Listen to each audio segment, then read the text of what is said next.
Hi hello నమస్తే welcome to film Jalsa this is Shraddha. So లేటెస్ట్గా Pushpa 2 trailer అయితే పాట్నాలో చాలా గ్రాండ్గా అయితే లాంచ్ చేయడం జరిగింది. అండ్ ట్రైలర్ని చూసిన తర్వాత ఫ్యాన్స్ అందరూ చాలా ఎక్సైటెడ్గా ఉన్నారు. అండ్ ట్రైలర్ని చాలా బాగుంది అని చెప్పేసి ఫ్యాన్స్తో పాటు కొంతమంది సెలబ్రిటీస్ కూడా అనడం జరిగింది. అండ్ ఎంతోమంది ట్విట్టర్లో ట్వీట్ చేయడం కూడా జరిగింది. దాంట్లో రాజమౌళి గారు ఒకరు, అలానే రామ్ గోపాల్ వర్మ గారు ఒకరు. ఇక రామ్ గోపాల్ వర్మ గారు చేసిన ట్వీట్ని చూసి కొంతమంది అభిమానులు మాత్రం దాన్ని కొంచెం ట్రోల్ చేయడం అయితే జరుగుతుంది. లైక్ మెగా అన్న పదాన్ని ఎందుకు వాడారు అని చెప్పేసి. సో ఈ రోజు ఆ టాపిక్ గురించి మనతో మాట్లాడడానికి ఉన్నారు ప్రొడ్యూసర్ నటి కుమార్ గారు. నమస్తే సార్, బాగున్నారా? సో చెప్పండి సార్, ఈ ఇష్యూని మనం ఎలా చూసుకోవచ్చు? ఆయన జెన్యూన్ గా నార్మల్ గా అలా బాగుంది అని చెప్పేసి ట్వీట్ చేస్తే అదే సార్ కొంతమంది ఫ్యాన్స్ అలా ట్రోల్ చేస్తున్నారు, కావాలని రేస్ ఖాళీగా ఉన్న వాళ్ళకి ఎవరో ఏదో ట్రోల్ చేస్తుంటారు. ఇది కాదు, మెగా ఫ్యామిలీ అల్లు ఫ్యామిలీ వేరువేరుగా అనేది ఎవరు లేరు. అది వాళ్ళు ఊహించుకుంటే వాళ్ళ భ్రమ. అల్లు అరవింద్ గారు, చిరంజీవి గారు ఆత్మ ప్రత్యాత్మ, నెంబర్ 1. రెండోది అల్లు అర్జున్ గారు ట్రైలరు నా భూతో నా భవిష్యత్తు, ఎక్స్ట్రాడినరీ ట్రైలర్. సినిమాని collections entire world Telugu industry చరిత్రని తిరగరాస్తుంది. Top 1 collections. దాంట్లో మనం ఏం ఆలోచించాల్సిన, ఆయన అంచులంచులుగా ఎదుక్కుంటూ వచ్చాడు. చిరంజీవి గారు ముళ్ళు బాట మీద వెళ్తూ వీళ్ళందరికీ ప్లాట్ఫామ్ వేస్తే ఆ ప్లాట్ఫామ్ మీద అల్లు అర్జున్ గారు కూడా ఒకటి గంగోత్రి టైం. తర్వాత వాళ్ళ ఫాదర్, వాళ్ళ తాతగారు అందరూ ఉన్నా కూడా ప్రతి ఒక్క దాంట్లో ఇండివిజువల్గా వచ్చాడు ఆయన. అంటే ఇండివిజువల్గా ఆయన టాలెంట్ ఉపయోగిస్తూ ఒక బన్నీ సినిమా అవ్వచ్చు డ్యాన్సెస్, ఒక బద్రీనాథ్ అవ్వచ్చు ఫైట్స్, చాలా డిఫరెంట్, దువ్వాడ జగన్నాథం అవ్వచ్చు, నా పేరే సూర్య అవ్వచ్చు, ఒక డిఫరెంట్ మూవీస్, అలాగే వైకుంఠపురం అవ్వచ్చు. ఆ యాక్టింగ్ని ప్రజలకు ఏ విధంగా అనుకూలంగా కావాలో, అభిమానులకు ఎలా మలుచుకోవాలో, అది ఎంటైర్ ఇండియా ఎలా రావాలో, అంటే ఫస్ట్ తెలుగు ఇండస్ట్రీని ఆకట్టుకున్నాడు, తర్వాత మలయాళం ఇండస్ట్రీని ఆకట్టుకున్నాడు. ఈరోజు నార్త్ ఇండియాలో టాప్ 1కి వెళ్ళిపోయాడు. ఒక పుష్ప సినిమా తర్వాత పుష్ప 2 అనేది ఎక్స్పెక్టేషన్ అనేది హీరో కానీ ఎవ్వరూ ఎక్స్పెక్ట్ చేయలే. అంత జనం వస్తారని కానీ పాట్నాలో అంత అంత అంత ఎక్స్ట్రాడినరీ అవుతుందని ఎవరో ఎక్స్పెక్ట్ చేయలేదు. కానీ ఈరోజు అంత పెద్ద హిట్, అంత పెద్ద మంది జనం రావడం, అన్ని మిలియన్స్ చూడడం, అంటే ఈ సినిమాకి జనాలు ఎన్ని అంటే ఇప్పుడు 11,000 థియేటర్లు అంటున్నారు, 14,000 థియేటర్లు వేసినా కూడా ఒక థియేటర్ ఓనర్గా చెప్తున్నా, ఒక థియేటర్కి 20 అంటే 20 టైమ్స్ 500 కెపాసిటీ ఉందనుకోండి, 20 టైమ్స్ వెయిటింగ్ ఉన్నారు జనాలు, 20 టైమ్స్. అలాగే 1000 కెపాసిటీ 20 అంటే 10,000 మంది జనాలు వెయిటింగ్ ఉన్నారు. ఇప్పుడు బుకింగ్ ఓపెన్ చేసి 1 వీక్ కంటిన్యూ ఫుల్స్ అన్ని థియేటర్స్, ఆల్మోస్ట్ థియేటర్స్ అన్నీ కూడా ఫుల్స్. అంటే జనాలు ఎప్పుడూ చూడని మాస్ పబ్లిక్ అవ్వచ్చు, ఇంకో పబ్లిక్ అవ్వచ్చు, ఈ సినిమాకు ఉన్నారు. మరి ఎందుకు ఉన్నారు, ఏమున్నారు అనే దానికోసం ఆ సినిమాలో స్పెషాలిటీ ఏముంది ఆ హైప్ వచ్చింది. ఐకాన్ అల్లు అర్జున్ గారికి ఆ హైప్ వచ్చింది. దాన్ని రామ్ గోపాల్ వర్మ గారు ఫీట్ చేసిన దాన్ని మనం వేరేగా చూడాల్సిన అవసరం లేదు. ఎవరు ఏమి చెప్పినా అవునన్నా కాదన్నా అల్లు వారి ఫ్యామిలీ, మెగా ఫ్యామిలీ రెండు కలిసే ఉంటాయి, రెండు కలిసే ఉన్నాయి. విభేదాలు లేవు. మళ్ళీ చెప్తున్నాను, విభేదాలు ఉన్నాయి అని అనుకోవడం భ్రమ. మన పవన్ కళ్యాణ్ గారి మాటలు తీసుకోండి, మళ్ళీ అలాగే మీరు అల్లు అరవింద్ గారి మాటలు తీసుకోండి, బన్నువాసి గారి మాటలు తీసుకోండి, అలాగే మీరు అల్లు అర్జున్ అందరూ మాటలు తీసుకోండి, చిరంజీవి గారి మాటలు తీసుకోండి. ప్రతి ప్రోగ్రామ్కి అల్లు అరవింద్ గారు వెళ్తున్నారు కదా, ఎక్కడ డిస్ప్యూట్ ఉంది? కొంతమంది ఎంతోమంది అంటుంటారు. అదే అంటున్నాను కదా, మీరు ఊహించేసుకొని వాళ్ళ కుటుంబాల్లో మీరు గొడవ పెట్టకండి. ఇప్పుడు సాధ్యమైతే కలపటానికి చూడండి, విడగొట్టడానికి చూడొద్దు. ఇది ఒక 50 సంవత్సరాల చరిత్ర వాళ్ళ కుటుంబాలు. మంచి చేయండి, చెడు చేయకండి.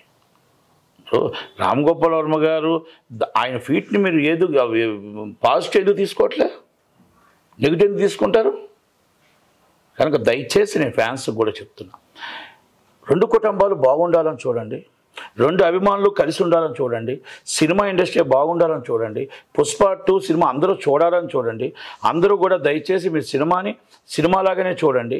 రాజకీయాల విభేదాలు ఏదైనా ఉంటే వాళ్ళు సపరేట్గా ఉండండి తప్ప దీనికి సంబంధం లేదు. ఇది రాజకీయం కాదు, మాది సినిమా కులం, ఒకటే కులం. దయచేసి పుష్ప 2కి ఈ విభేదాలు పెట్టవద్దు అనేది మనం నేను చాలా క్లారిటీగా చెప్తున్నా. అలాగే నేను ఇంకోటి కూడా చెప్తున్నా, దయచేసి ప్రొడ్యూసర్ గారికి, హీరో గారికి నా request, sir all theatres and benefit shows మీరు బిఫోర్ బెనిఫిట్ షో ఏదైతే 2 షోస్ వేస్తున్నారో ఫోన్లు నాట్ అలౌడ్. ఫోన్లు ఎవరిని తీసుకెళ్ళవద్దు. ఎందుకంటే వాళ్ళు తీసుకెళ్ళి లోన కూర్చొని సినిమా చూడకుండానే 300 ట్రోల్స్ చేస్తున్నారు 3 గంటల్లో. దయచేసి 2 షోలు మాత్రం బాగుంది బాగులేదు బయటకు వచ్చి చెప్పండి, తప్పలేదు. కానీ మీరు అక్కడ సినిమాలో కూర్చొని 5 నిమిషాలు ట్రోల్ చేయడం ఇది కరెక్ట్ కాదు. దయచేసి ఎగ్జిబ్యూటర్లు, డిస్ట్రిబ్యూటర్లు, ప్రొడ్యూసర్స్ ఒక్కసారి ఆలోచించి ఇది మాత్రం కొంచెం సీరియస్గా తీసుకోమని నేను రిక్వెస్ట్ చేస్తున్నాను. ఇంకొకటి, హీరోలకి ఫ్యామిలీ మెంబర్స్ తర్వాత ఫ్యాన్సే ఫ్యామిలీ మెంబర్స్. మనకు ప్రాణం పెట్టేది, మనల్ని నిలబెట్టేది, మనల్ని పెంచేది ఫ్యామిలీ మెంబర్స్. కాబట్టి మనకి 7,000 జీతం నుంచి 7 లక్షల జీతం దాకా మనకు అభిమానులు ఉంటారు.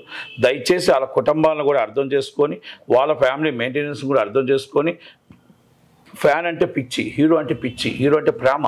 ఆ ప్రేమకి ఎన్ని వేల రూపాయల టికెట్ అయినా కొనాలనుకుంటారు. కాబట్టి దాన్ని కొంతమంది బ్లాక్ మార్కెట్లో దళారులు క్యాష్ చేసుకోవాలనుకుంటారు. కాబట్టి గవర్నమెంట్ వారు ఏ రేటు ఇచ్చారో ఆ రేటుకే కొనేటట్టు, ఆ రేటుకే మన అభిమానులకు సినిమాకి వెళ్ళేటట్టు, ఆ రేటుకి మొత్తం టోటల్గా 1-6 సార్లు సినిమా చూసే విధంగా మనము అభిమానులకు మనం సహకరించాలి తప్ప దయచేసి ఈ బ్లాక్ మార్కెట్లో ఈ బ్లాక్ మార్కెట్ దందా 5 వేలకి 3 వేలకి ఈ రూమర్స్ అన్నింటిని కొట్టివేసి దయచేసి గవర్నమెంట్ వారు ఏ రేటు ఇచ్చారో ఆ రేటుకి ఫ్యాన్స్ అందే విధంగా మీరు దయచేసి హీరో గారు ఫీట్ చేసి ఫ్యాన్స్ అందరూ కూడా ఆ రేటుకి గవర్నమెంట్ రేటుకే తీసుకునే విధంగా రేపు వాళ్ళ పిల్లలు మన సినిమాకి వచ్చి అన్ని వేలు సినిమా అభిమానంతో సినిమా చూసి వాళ్ళ పిల్లలు ఇబ్బంది పడకుండా, వాళ్ళ ఫ్యామిలీ ఇబ్బంది పడకుండా, మళ్ళీ ఆ నెలకు వచ్చే జీతానికి సరిపోకుండా వాళ్ళు ఇబ్బంది పడకుండా అభిమానులు మనం చూసుకోవాల్సిన బాధ్యత మనకు ఉంది. కాబట్టి 1-6 సార్లు చూసే సినిమాకి చూసేటట్టు మన అవకాశం ఇవ్వాలి. కాబట్టి దయచేసి హీరో గారిని ఫీట్ చేయవలసిందిగా నేను కోరుకుంటూ రిక్వెస్ట్ చేస్తున్నాను. Thank you very much. Thank you. అలానే రీసెంట్గా బాలకృష్ణ గారి అన్స్టాపబుల్ షోలో అల్లు అర్జున్ గారు వచ్చారు కదా, అప్పుడు షోలో పవన్ కళ్యాణ్ గారి గురించి అడిగితే పవన్ కళ్యాణ్ గారి ధైర్యం అంటే నాకు ఇష్టం అని చెప్పారు కదా. దాన్ని కూడా కొంతమంది ట్రోల్ ఎలా చేస్తున్నారు అంటే ఇప్పుడు సినిమా పుష్ప 2 రిలీజ్ అవ్వబోతుంది కాబట్టి పాజిటివ్గా చెప్పారు అని చెప్పేసి అంటున్నారు. బాగుంటమ్మా, ఆయన నెగిటివ్ చెప్పలేదు, పాజిటివ్ చెప్పలేదు. ఆయన బాలకృష్ణ గారు అడిగిన ప్రశ్నే చెప్పాడు. నెగిటివ్ ఎక్కడ చెప్పాడు, ఎప్పుడైనా చెప్పాడు? పాజిటివ్ చెప్పాడా? ఎందుకు వాళ్ళు భుజాలు తడుకోవడం? ఎవరికి లేదు. వాళ్ళ కుటుంబాలు బాగానే ఉన్నాయి, అన్నీ బాగున్నాయి. అక్కడ బాలయ్య బాబు టీడీపీ, మీరు చెప్తున్న ప్రకారం ఆయన వైసీపీయా? కాదు కదా. ఇద్దరికీ పార్టీలకు సంబంధం లేదు. ఒక సినిమా సినిమా అన్స్టాపబుల్ ఆయన వచ్చారు, ఆయన అడిగిన ప్రశ్నకు సమాధానం చెప్పారు. కనుక దయచేసి ఇలాంటి అపోహలు పెట్టవద్దు. మీరు మీరు ఎప్పుడైనా ట్రోల్ చేసేటప్పుడు మంచి చెప్పండి, చెడు చెయ్యొద్దు. రెండోది, ఒక కుటుంబాన్ని కలపడానికి చూడండి, విడగొట్టడానికి చూడొద్దు. రెండో విషయం, మీరు మాట్లాడితే అసభ్యకరంగా ఆడపిల్లలను కానీ అసభ్యకరంగా ఫ్యామిలీస్ని కానీ మాట్లాడితే ఇప్పుడు జరుగుతున్న ఏదైతే పరిణామాలు చూస్తున్నా సోషల్ మీడియాలోని 100% కటకటాలు లెక్కెట్టవలసి వస్తుంది. ఎందుకంటే ఆడపిల్ల అంటే మీకు ఆడపిల్ల ఉంటుంది, మీకు అక్క చెల్లెలు ఉంటారు, మీకు భార్య పిల్లలు ఉంటారు, తల్లిదండ్రులు ఉంటారు. కనుక ఎదుటి వాళ్ళు మనకు కించపరిచేటప్పుడు మనకు ఇలాగ చూపిస్తుంది అనేది గుర్తుపెట్టుకోండి. ఏదైనా ఇష్యూస్ బేస్డ్ మాట్లాడండి. నేను తప్పు మాట్లాడానా, దానికోసం సమాధానం చెప్పండి. ఇప్పుడు ఆ అమ్మాయి తప్పు మాట్లాడింది, అమ్మాయి కోసం తప్పు సమాధానం చెప్పండి. ఇష్యూస్ బేస్డ్ ఆ అమ్మాయిని ఇష్టం వచ్చినట్టు మాట్లాడు. చాలా చిన్న కామెంట్స్ చూస్తుంటాం, చండాలమైన కామెంట్స్. అంటే పనిపాటు లేనివాడు పెడతాడు. ఆ పనిపాటు లేకుండా ఖాళీగా ఉంటాడు కదా, వాడికి ఏం పని ఉండదు, ఇంకా అదే పెడతాడు. కనుక దయచేసి ఇవన్నీ కూడా 1-2 సార్లు ఆలోచించుకొని మంచి చేయండి, చెడు చేయొద్దు. Thank you.